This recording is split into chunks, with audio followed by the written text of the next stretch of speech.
Hello everybody.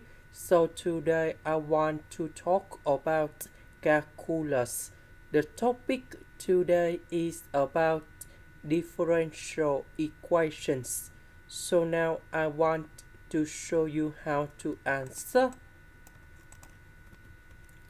We need to divide both sides by cosine alpha and cosine beta.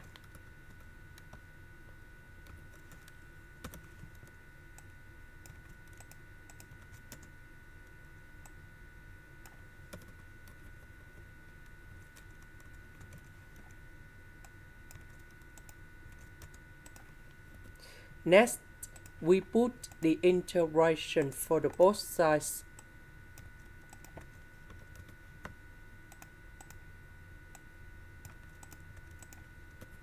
So the integration of this one, we have negative ln of the absolute value of cosine alpha,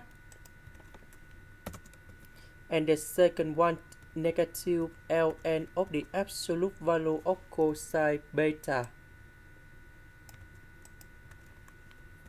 And I will put about C. This is the end. Thank you for watching.